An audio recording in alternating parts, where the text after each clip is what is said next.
বাড়ি ফেরার পথে দুর্বল শরীর নিয়ে রায়ের মাথা ঘুরিয়ে দিল। তো বন্ধুরা, মিঠিজোড়ার নতুন আপডেট নিয়ে আজকের আবারও তোমাদের সামনে হাজির হয়ে গেছি। বাড়ি ফেরার পথে রায় ক্যাব বুক করার সময় হঠাৎই মাথা ঘুরিয়ে রাস্তায় পড়ে যেতে থাকে।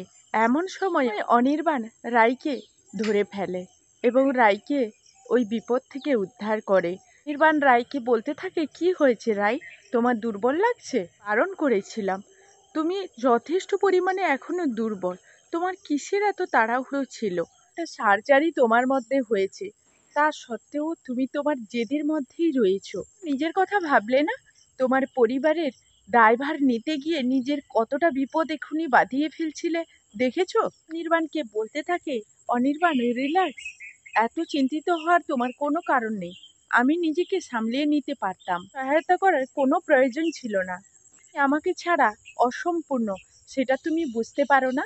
অনির্বাণকে রাই থামিয়ে দেয় আর বলতে থাকে, অনির্বাণ, যাই বলো না কেন, আমি তোমাকে ছাড়া অসম্পূর্ণ এই কথাটা তুমি মুখেও এনো না। তুমি আমার কোনো বিপদ আপদে আমার পাশে থাকো, তোমার তাই আমার ঋণ বাড়িয়ে দিও না।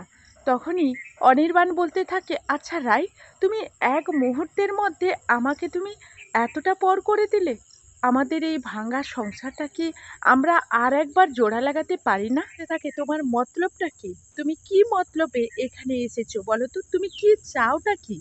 কি তখনই অনির্বাণ বলতে থাকে, আমার উদ্দেশ্য তো একটাই, আমি যে কোনো মূল্যে তোমাকে বাড়ি ফিরিয়ে নিয়ে যেতে চাই। থাকে সেটা তো মোটেও সম্ভব না, সেটা তো তোমাকে আগেও বলেছি। এখন তুমি কি চাও সেটাই আমাকে বলো।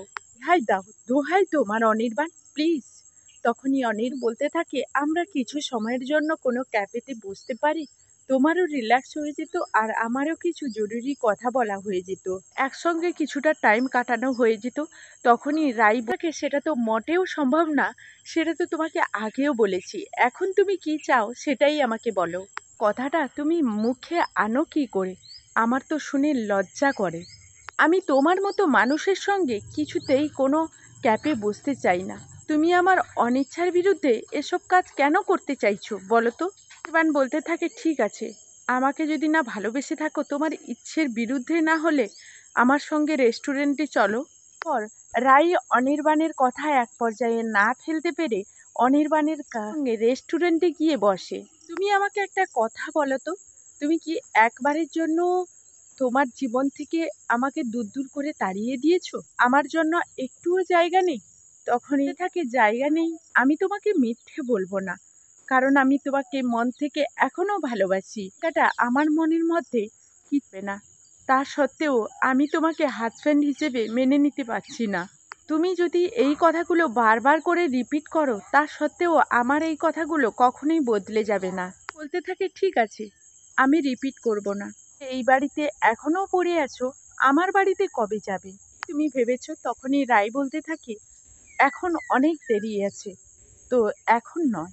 তো বন্ধুরা, এই ছিল মিঠিজোড়া ধারাবাহিকে নতুন আপডেট। এই ধরনের নিত্য নতুন আপডেটগুলো পেতে আমার ভিডিওর সঙ্গে থাকো। তো বন্ধুরা, প্রতিদিনই মিঠিজোড়া গল্পের সঙ্গে সঙ্গে আমি আমার ডেইলি লাইফস্টাইল ব্লগ শেয়ার করি। প্লিজ আমার ব্লগগুলো দেখে আমার পাশে থাকবে। চলো এখন আমার ব্লগ ভিডিওর সঙ্গে কি করি না করি দেখতে থাকো। তো বন্ধুরা, শুভ সকাল। পুতুল ফ্যামিলিতে সকলকে স্বাগত। আশা করি তোমরা সবাই রাধা মাধবের আশীর্বাদে খুব ভালো আছো, আর তোমাদের ভালোবাসায় রাধা গোবিন্দের আশীর্বাদে আমি তো খুব ভালো আছি। হাফ কাপ টক দই আর 1 কাপ সুজি দিয়ে নতুন এক রেসিপি নিয়ে তোমাদের সামনে হাজির হয়ে গেছে। টক দই সুজির এই রেসিপি সকাল সন্ধ্যার টিফিনে যদি বাড়ির সবাইকে বানিয়ে দেওয়া যায় তাহলে তো সবাই খুশি হয়ে যাবে। তো চলো এখন টক দইটা আমি ফাটিয়ে নিয়েছি। এখানে আমি একটা পাত্রে মাপ করে নিয়েছি, সেটা হলো একটা বাটি। এই বাটিতে আমি কিন্তু হাফ বাটি টক দই এইভাবে ফেটিয়ে নিয়েছি। হাফ বাটি টক দইয়ের সঙ্গে আমি দেব এই বাটির 1 বাটি সুজি। হ্যাঁ বন্ধুরা, এই মিশ্রণে এই পরিমাণটা তোমাদের জানতে হবে। তো আমি দেব পুরো 1 বাটি ভর্তি করে সুজি দেব। তাহলে হাফ বাটি টক দইয়ের সঙ্গে 1 বাটি সুজি দিয়ে এইভাবে মিশিয়ে নিতে হবে। এখন এই টক দই আর সুজিটাকে অল্প জল দিয়ে, অল্প বলতে এই বাটিতে, যেই বাটিতে আমি সুজি আর টক দই নিয়েছি সেই বাটি দিয়ে হাফ বাটি জল দিয়ে আমি কিন্তু মিশ্রণটাকে তৈরি করে নেব। এই বাটারটা একটু এইভাবে ভালো করে একটু ধৈর্য ধরে ফেটিয়ে নিতে হবে। এইভাবে খুব ভালো করে আমি 10 থেকে 15 মিনিট ধৈর্য ধরে ফেটিয়ে নিয়েছি। আর এখন আমার মিশ্রণটাকে আমি 5 মিনিট ঢাকা দিয়ে রেখে দিলাম। এই ফাঁকে আমি কিছু সবজি এখানে অ্যাড করব। নিয়ে নিচ্ছি গাজর, আর নেব টমেটো, ক্যাপসিকাম। তো গাজরটাকে এইভাবে কিন্তু তোমরা গ্রেট করে নেবে। তো তোমরা এখানে চাইলে, যদি তোমরা, আমি আজকে নিরামিষ করছি, তোমরা চাইলে আমিষ করতে পারো, এখানে পেঁয়াজও দিতে পারো। তো আমি আদাটাকেও ওইভাবে সরু সরু একেবারে মিহি করে গ্রেট করে, মিহি করে নয়, একটু টুকরো টুকরো করে ছোট্ট ছোট্ট এইভাবে কিন্তু কেটে নেব। এইভাবে টুকরো টুকরো করে কেটে নিয়েছি, দেখো এইভাবে। এখন নিয়ে নিচ্ছি ক্যাপসিকামও অল্প একটু নিয়ে নিয়ে, ওই টমেটোর মতো আমি কিন্তু ক্যাপসিকামটাও পিস পিস করে কেটে নেব। তো বন্ধুরা, এখানে কিন্তু এই জলখাবারের টিফিনের সঙ্গে বাচ্চারা যদি খায় তাহলে তো খুব ভালো হয়, তাহলে এই সবজিগুলো ওই টিফিনটার সঙ্গেও খেয়ে ফেলবে। এখন দেখো 5 মিনিট পর আমার বাটারটা আরও কতটা থকথকে হয়ে গেছে। তো এখন এই পর্যায়ে দিয়ে দিচ্ছি আমি লবণ।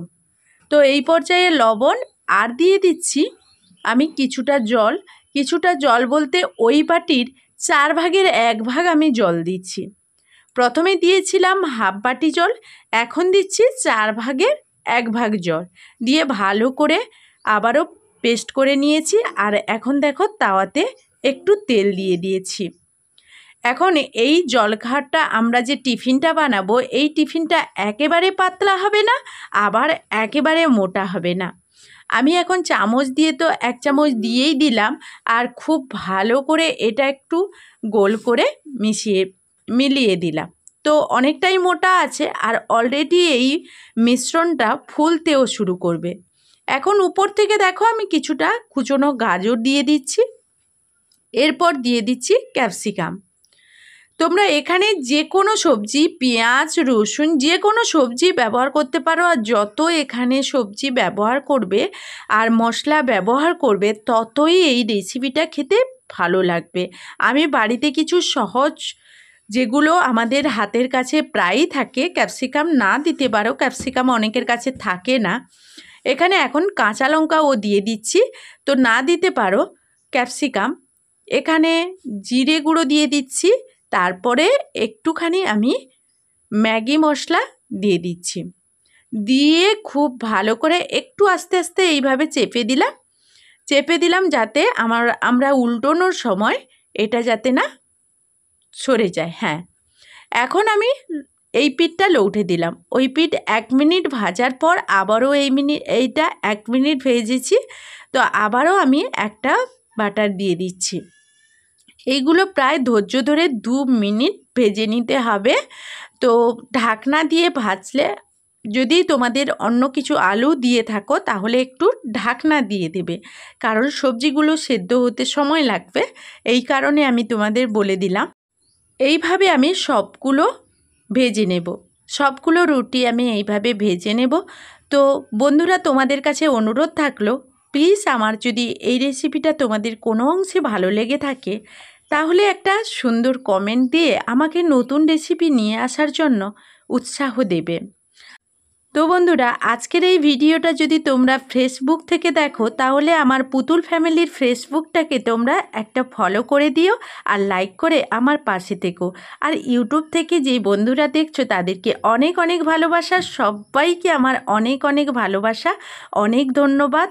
এখনকার মতো এই ভিডিও থেকে বিদায় নিচ্ছি, ফিরে আসবো নতুন কোনো ভিডিও নিয়ে। টাটা।